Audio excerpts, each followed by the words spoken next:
नमस्कार मित्रों, आज की तारीख है 15 सितंबर 2021 बुधवार और मेरा नाम है राहुल चिमनभाई मेहता। मैं राइट टू रिकॉल पार्टी का संस्थापक हूं और ये वीडियो है नॉनसेंस मुद्दा, पार्टीलेस पॉलिटिक्स का जो भी नॉनसेंस मुद्दा उछलेगा उसके बारे में। तो ये nonsense proposal of partyless India, partyless democracy, partyless politics क्या है कि राइट टू रिकॉल की धीरे धीरे बात आगे बढ़ रही है।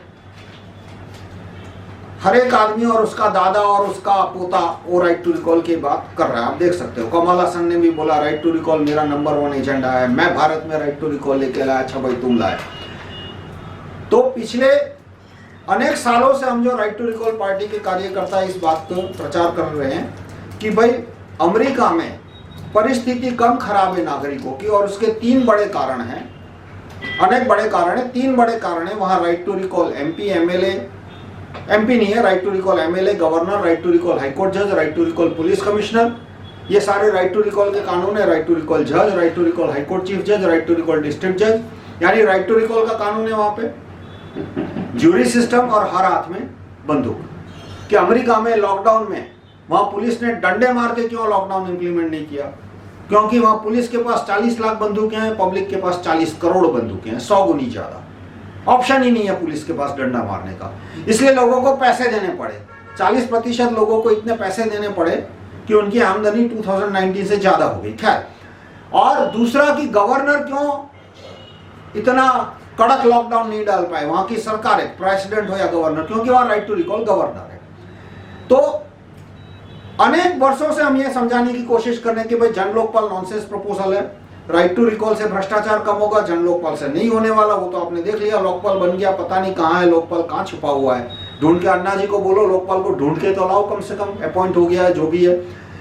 तो अब जैसे जैसे राइट टू रिकॉल की बात आगे बढ़ रही है, राइट टू रिकॉल की बात को साइडलाइन करने के लिए ये बीआरसी है, अवेकन है और ये 2-4 और नमूने हैं, वो क्या तर्क ला रहे हैं कि भारत में भ्रष्टाचार पार्टियों की वजह से है, बस इंडिपेंडेंट कैंडिडेट को चुन के भेज दो, सारा भ्रष्टाचार खत्म हो जाएगा।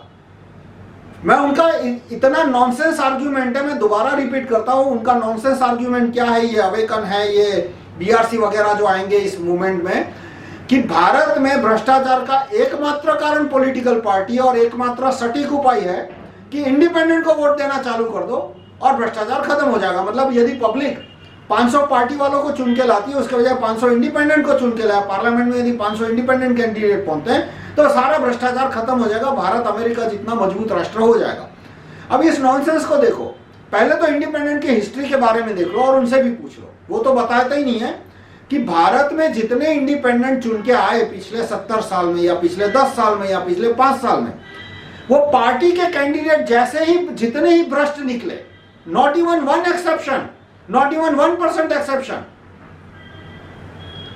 कि, और कुछ लोकल लेवल पे जैसे कॉर्पोरेटर कुछ चुन के आए, वेरावल ये म्यूनिसिपैलिटी में 2012 की बात है या 2013 की, वहां 45 लोगों का म्यूनिसिपल कॉर्पोरेशन है, लोगों ने 25 इंडिपेंडेंट को चुन के भेजा, तो 25 में से 1 साल के अंदर कुछ 22-23 आरएसएस में जुड़ गए, बीजेपी आरएसएस, और बाकी 1-2 कांग्रेस में जुड़ गए।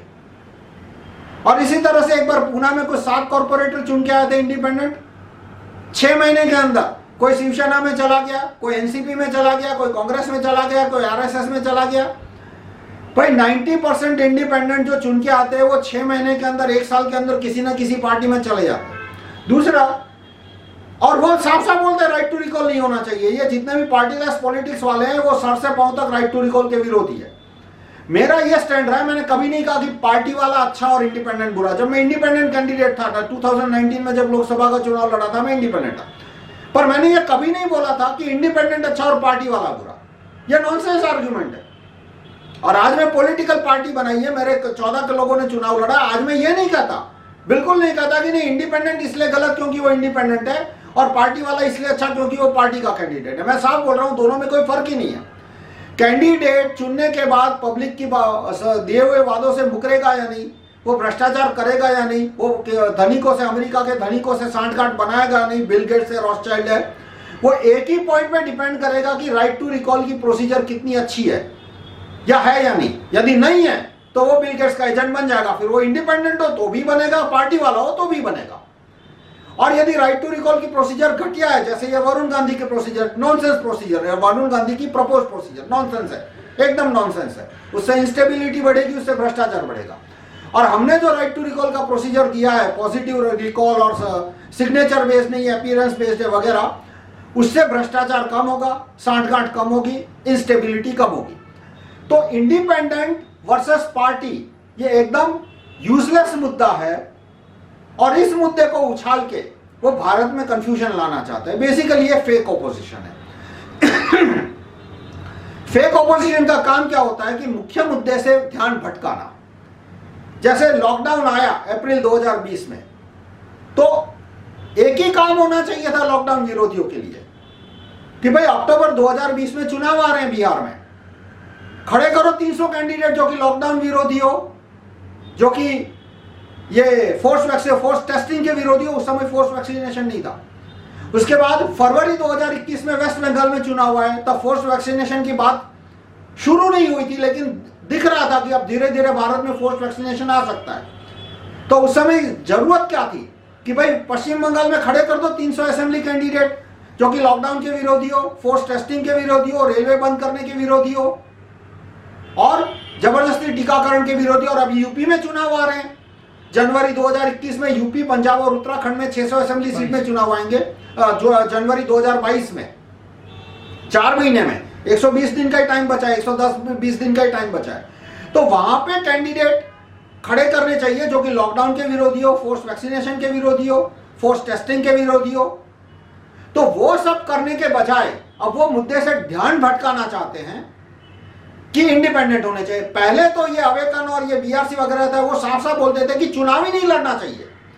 उन्होंने, यदि वो चुनाव लड़ने के पक्ष में होते तो क्यों उन्होंने अक्टूबर 2021 में बिहार में जब चुनाव हुए 2020 में, तब वहां क्यों कैंडिडेट खड़े नहीं रखे? फरवरी 2021 में क्यों बीआरसी ने एक भी कैंडिडेट खड़ा नहीं रखा? पश्चिम बंगाल में क्यों अवेकन ने एक भी कैंडिडेट को सपोर्ट नहीं किया या खड़ा नहीं रखा? वास्तव में उनका साफ ये मोटिव था कि सारे के सारे वोट है वो रोथस्चाइल्ड की पार्टियों के पास चले जाए। रोथस्चाइल्ड की पार्टियां नहीं है, कांग्रेस, आरएसएस, आम आदमी पार्टी, समाजवादी पार्टी, ममता वगैरह।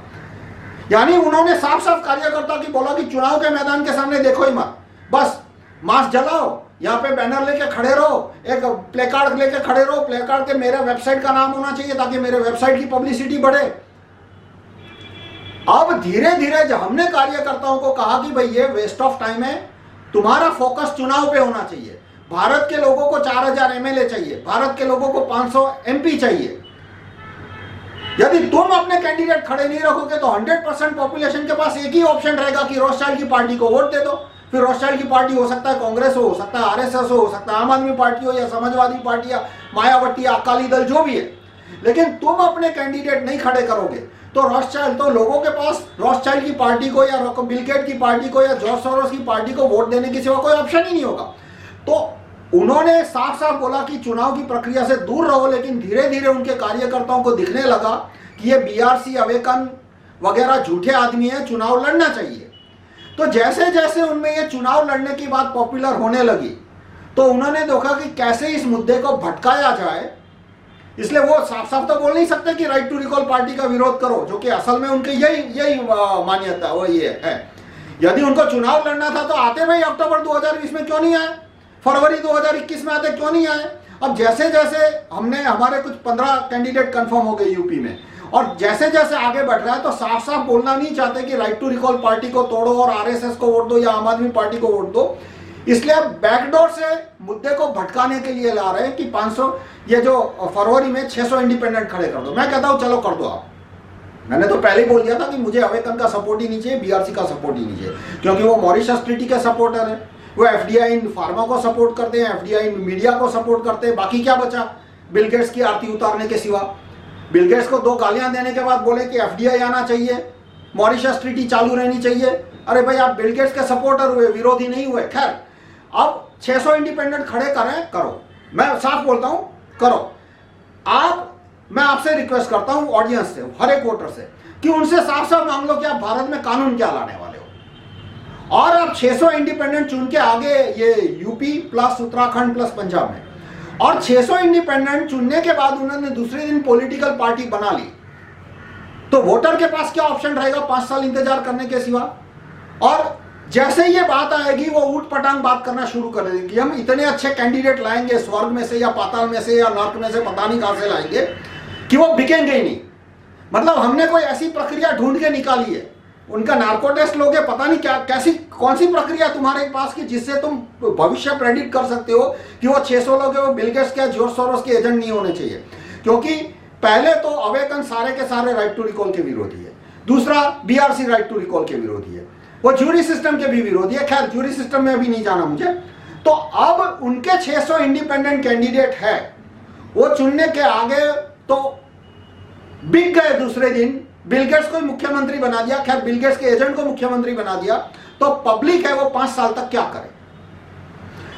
तो यहां से उनकी पोल खुलेगी कि वो राइट टू रिकॉल का विरोध करते हैं, और जब वो इसका जो एकदम वाहियात जवाब देंगे कि हमने कोई ऐसी प्रक्रिया हवा में से ढूंढ के लाए हैं स्वर्ग में से या नर्क में से, कि उस प्रक्रिया के आधार पे जो कैंडिडेट आएंगे वो बिकेंगे नहीं। खैर उनकी प्रक्रिया भी स्टडी कर लो। उसके बाद दूसरे क्वेश्चन उनको पूछ लो जिससे उनकी पोल खुलेगी पूरी की पूरी, कि चुनाव है वो पेपर बैलेट से होने चाहिए ईवीएम से। सबके सब ईवीएम के सपोर्टर है। कैसे? इसलिए उन्होंने इस मुद्दे को उठाया नहीं। देखो बीआरसी हो या अवेकन हो, वो साफ तो ढोल नगाड़े बोल के नहीं कह सकते कि ईवीएम चालू रहना चाहिए। वो ये तो नहीं बोल सकते वीवीपैट का काला कांच ही होना चाहिए। वो वीवीपैट के काले कांच को भी सपोर्ट करते हैं विद वन एक्सेप्शन। एक मिठी बोर वाला भाई है, he is genuinely against anti EVM, he is genuinely against EVM, उसमें उनमें डाउट नहीं है। बाकी सब ईवीएम के सपोर्टर है, लेकिन इन्होंने मिठी बोर वाला भाई ने वो ईवीएम के खिलाफ उन्होंने जेन्युइन वर्क किया है। वैसे अब वो ईवीएम के खिलाफ शायद नहीं बोल पाएंगे, क्योंकि बाकी 15 लोगों पे उनका प्रेशर आएगा कि अब तुम ईवीएम के खिलाफ बोलना बंद करो, तो अलग बात है, देखते हैं क्या होता है। तो बाकी जो अवेकन है उनका साफ मानना है कि चुनाव ईवीएम से होने चाहिए। पार्टीलेस जितने भी है वो भी बोलते हैं कि चुनाव ईवीएम से होना चाहिए। और उनमें से किसी ने इलेक्शन कमीशन को अभी तक नहीं बोला कि भाई जो कांच है वीवीपैट का, जो कि ट्रांसपेरेंट आर पार दिखे वैसा कांच था जून 2017 से पहले, वो जून 2017 में काला कांच कर दिया ताकि अंदर यदि पेपर वोट की प्रिंटिंग की मैनिपुलेशन हो रही हो तो वोटर को दिखे नहीं, प्रिसाइडिंग ऑफिसर को दिखे नहीं। तो ये सब जो पार्टीलेस पॉलिटिक्स वाले हैं वो वीवीपैट के काले कांच का भी समर्थन करते हैं। और फिर बाकी उनसे पूछ लो कि भाई तुम्हारे जो इंडिपेंडेंट चुन के आएंगे वो मॉरिशस ट्रीटी का समर्थन करेंगे या विरोध करेंगे, वो एफडीआई इन मीडिया का समर्थन करेंगे या विरोध करेंगे, एफडीआई इन फार्मा का समर्थन करेंगे या विरोध करेंगे। टाटा के पास एक कोयले की माइन है जिसपे वो रॉयल्टी देता है प्रति वर्ष प्रति एकड़ 1 रुपया, तो वो रॉयल्टी बढ़ाने की बात करेंगे, जो नॉर्मल मार्केट रेट होना चाहिए 2-3 हजार रुपया टन जो भी आता है ऑक्शन से, या फिर वही की वही रॉयल्टी चालू रखेंगे। रॉयल्टी का पैसा सीधा पब्लिक के खाते में जाएगा या सरकारी अधिकारी उड़ा देंगे। उसके बाद प्राइवेटाइजेशन को सपोर्ट करेंगे। मैं प्राइवेटाइजेशन का विरोधी हूँ, खास करके जो मोनोपोलीज है और रेलवे स्टेशन वगैरह, एयरपोर्ट वगैरह। और बीएसएनएल का भी प्राइवेटाइजेशन नहीं होना चाहिए, बीएसएनएल चालू रहनी चाहिए, चला सकते हैं। पर ये सारे जो इंपॉर्टेंट पॉलिटिकल मुद्दे हैं, पार्टी लेस वर्सेस पार्टी, उसके सिवा सारे इकोनॉमिक पॉलिटिकल मुद्दे जो है कि भाई तुम्हारे कैंडिडेट है वो फोर्स्ड वैक्सीनेशन का विरोध करेंगे, सपोर्ट करेंगे, तो ये सब जैसे ही उनसे सवाल पूछोगे वो सवाल से तुम्हें भटकाने की कोशिश करेंगे कि भाई पहले अच्छे आदमियों को हमें चुनने के भेजना है, बाद में उन अच्छे आदमियों को जो करना है वो करने दो। ये उनका तर्क रहेगा। अब दूसरा सवाल आता है कि इसके पीछे कांग्रेस, आरएसएस, आम आदमी पार्टी इनको क्यों मदद कर रही है, पार्टीलेस वालों को? क्योंकि जो लोग पार्टी के अंधभक्त है या सपोर्टर है वो तो ये पार्टीलेस वालों को सुनने भी नहीं वाले। इनकी बात कौन सुनेगा? जो कन्विंस हो चुके हैं कि कांग्रेस, आरएसएस, आम आदमी पार्टी वगैरह, ममता या ये जो भी है मायावती या अखिलेश, जिन्होंने लॉकडाउन का विरोध नहीं किया, फोर्स वैक्सीनेशन का विरोध नहीं किया, जो लोग इनसे इनकी सच्चाई जान चुके हैं और ऑल्टरनेटिव ढूंढ रहे हैं, वही उनकी बात सुनने वाले हैं। तो वो ऑल्टरनेटिव गोल गोल घूमते रहे, कैंडिडेट जो कार्यकर्ता है वो गोल गोल घूमते रहे, इसलिए सिर्फ उनको भटकाने की कोशिश करी जा रही है। तो इसमें कांग्रेस, आरएसएस, आम आदमी पार्टी का फायदा कैसे हो गया पार्टीलेस पॉलिटिक्स से, कि चौथा ऑल्टरनेटिव उभर के नहीं आएगा। जो पार्टीलेस पॉलिटिक्स की पूरी बात है वो चौथा ऑल्टरनेटिव उभर के ना आए इसलिए की जा रही है। इसके दो मकसद है, जैसे मैंने बताया। पहला मकसद है राइट टू रिकॉल को दबाना, मुद्दे को दबाना, मुद्दे को डिस्पर्स करना, रफा दफा करना। और दूसरा कि कांग्रेस, आरएसएस और आम आदमी पार्टी का चौथा ऑल्टरनेटिव पब्लिक के सामने नहीं आना चाहिए, ताकि यही तीन पार्टियों का धंधा चलता रहे। ये इन पार्टीलेस पॉलिटिक्स के जो पीछे जो लोग हैं, अवेकन है, बीआरसी है वगैरह, ये उनकी योजना है। तो मैं आपसे रिक्वेस्ट करूंगा कि आप ये पार्टीलेस लोगों से पूछिए कि आपका मैनिफेस्टो दीजिए। दूसरा, चुनने के बाद यदि आपका कैंडिडेट पार्टी में ज्वाइन हो गया किसी में, या तो उसने भ्रष्टाचार शुरू करेगा, तो आप क्या करोगे? तो एक वाहियात ऑल्टरनेटिव वो बताएंगे कि हम पार्टी से, हम कैंडिडेट से ये एफिडेविट साइन कराएंगे। देखो भाई, कैंडिडेट कोई भी एफिडेविट साइन करे, उसका कोर्ट में कोई वैल्यू नहीं होता। आप पूछ लीजिए अपने वकील दोस्त से। कॉन्ट्रैक्ट एक्ट में साफ लिखा है कि यदि 1 रुपए का ट्रांजैक्शन ना हो तो उस कॉन्ट्रैक्ट की कोई वैल्यू नहीं होती। कॉन्ट्रैक्ट एक्ट में लिखा हुआ है।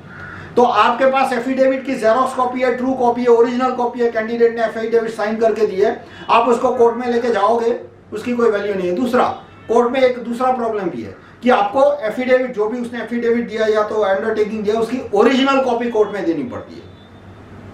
तो कैंडिडेट क्या 20 लाख वोटर को ओरिजिनल कॉपी देने वाला है? चलो नोटराइज ट्रू कॉपी भी देने वाला है। तो यदि कैंडिडेट ने एफिडेविट साइन करके वहां चिपका दी ये अपने वेबसाइट पे, उसकी कोई वैल्यू नहीं है, क्योंकि जब आपको कोर्ट में जाना होगा तो वो उसको आपको ट्रू कॉपी नहीं देगा। और मान लो ओरिजिनल कॉपी दे भी दी उसने, तो भी कोर्ट के अंदर कैंडिडेट द्वारा साइन किए गए एफिडेविट की कोई वैल्यू नहीं है।